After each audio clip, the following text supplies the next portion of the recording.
นักเลงใหญ่ตัวปราบตัวปราบเจ้าตุยนุ้ยพี่น้องตัวนี้น้อยนี่เก่งขนาดนี้พี่น้องขนาดตุยนุ้ยยังย่าน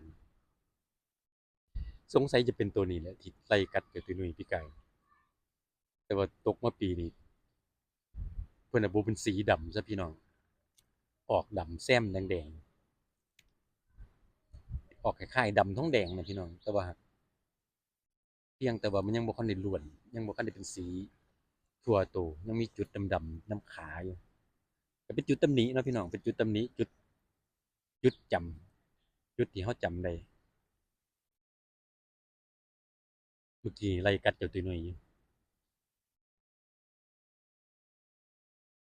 เจ้าตุยนุ้ยแล่นหนีขำไปทางอื่นกำลังเรียนมากพี่น้องเมื่อกี้นี่ผมเอาตัวให้เม็ดหนึงสงสัยจะบ่กล้าเข้ามาดอกเพราะว่ามีตัวดำอยู่นี่มาก็คือสิบ่ซ่าคือเก่าดอกแต่เก่าซ่าขนาดไล่กัดเขา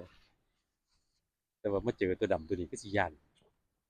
เมื่อกี้นี่ถูกตัวดำนี่ไล่กัดอยู่เมื่อกี้ฮะตื่นเนี่ยตุยนุ้ยยังบ่ยอมเขาอยู่เออบ่เห็นมันก็ไล่ขบคออยู่เมื่อกี้นี่เฮ้ยก็ย้อนนี่เดี๋ยวเจ้าหึญาติเอาน้ำมือเขากึบบ่เคยสวัสดีเขาจักเม็ดบ่ให้สวัสดีพี่น้องก็บ่สวัสดีจมแหน่จักหน่อยก็ไปแล่นเข้าแต่เรือนหลังงามๆโอ้ว่าเพิ่นมีเรือนงามอยากไปอ้างแต่เรือนงามพี่น้องเป็นบ้านหลังหนึ่งที่งามขนาดที่พี่น้องผมถ่ายทำคลิปวิดีโอเคยถ่ายเขาในคลิปผมเรื่อยๆอยู่จอมซ่าลงมานั่น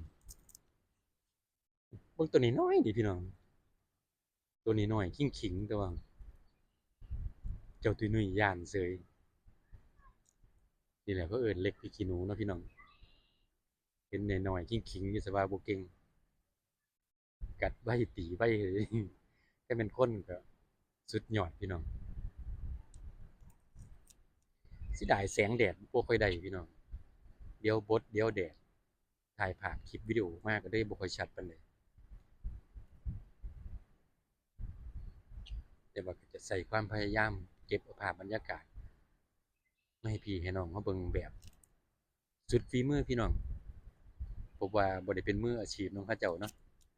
แค่มือสมัครเล่นมือจำเป็นพี่น้องเดินเข้ามาในเส้นทางนี้แบบบ่รู้ตัวคิดว่าพี่น้องทุกๆคนก็อาจจะ